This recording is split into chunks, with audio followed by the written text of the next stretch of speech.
আসসালামু আলাইকুম এভরিওয়ান, স্বাগত জানাচ্ছি বিডি সাদিয়া কুকিং স্টুডিওতে। আপনারা সবাই কেমন আছেন? আশা করি নিশ্চয়ই ভালো আছেন, আর আমিও আপনাদের দোয়ায় অনেকটাই ভালো আছি। সিমের বিচি একটি অসাধারণ খাবার।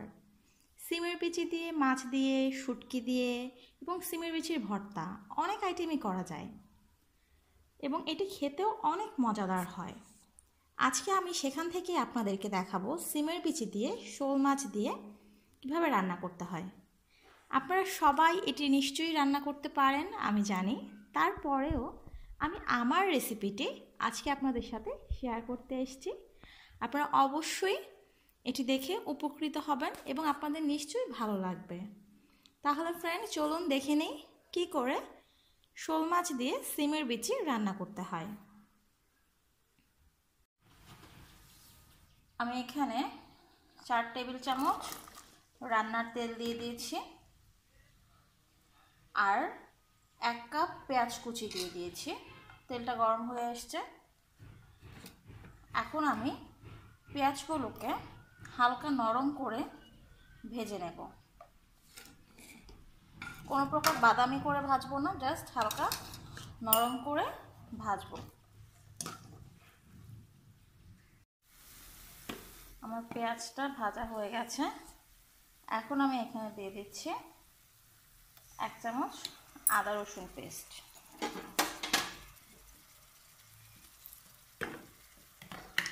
আদা রসুনটাকে আমি পেঁয়াজের সাথে ভালো করে ভেজে নেব, যেন আদা রসুনের কোনো কাঁচা গন্ধ না আসে। এখন আমি এখানে 1/2 কাপ পানি দিয়ে দেব, কারণ গুঁড়া মশলা দেব, গুঁড়া মশলাটা যেন পুড়ে না যায়। এখানে আমি 1 চামচ হলুদ গুঁড়া দিয়েছি আর 1 চামচ মরিচ গুঁড়া, আর দিচ্ছি 1 চামচ ধনে গুঁড়া, আর দিচ্ছি লবণ। লবণটা আমি দিচ্ছি 1 চামচ আর 1/2 চামচ, 1.5 চামচ, আপনারা আপনাদের স্বাদ অনুসারে দেবেন। এখন আমি এটাকে খুব ভালো করে মিশিয়ে নিচ্ছি।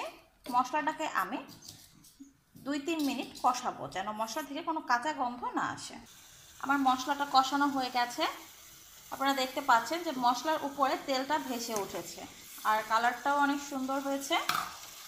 এখন আমি এখানে আমার ছোট করে কেটে রাখা শোল মাছগুলো দিয়ে দিলাম। এখন মাছের সাথে মশলাটাকে খুব ভালো করে মিশিয়ে দিচ্ছি।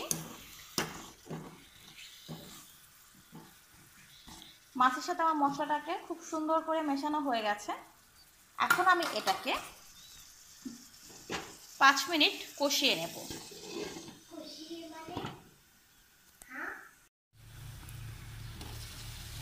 মাছটা কষানো হয়ে গেছে, দেখেন। এখন আমি এখানে আমার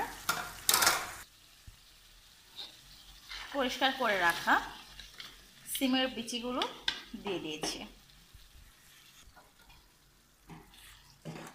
এখন সিমের বিচিগুলো মাছ এবং মশলাটার সাথে সুন্দর করে মিশিয়ে দিচ্ছি।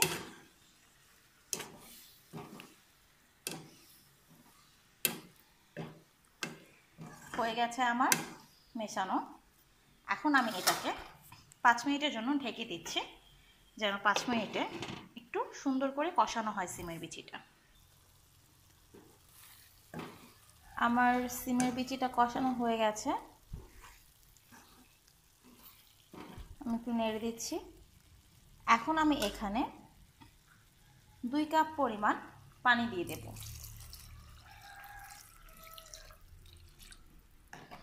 যেন শুধুমাত্র বিচিটা সেদ্ধ হয়।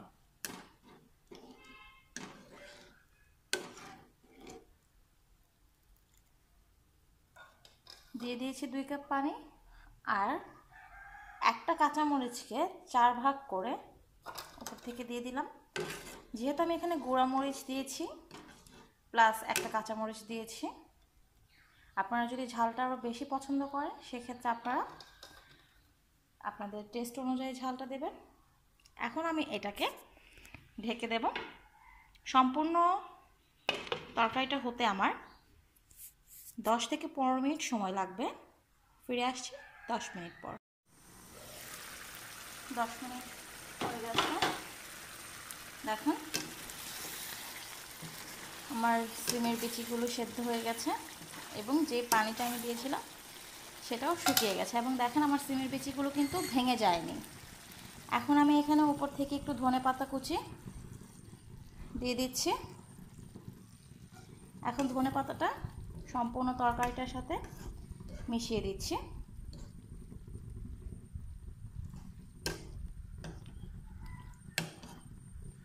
হয়ে গেছে মেশানো, আমার তরকারিটাও হয়ে গেছে।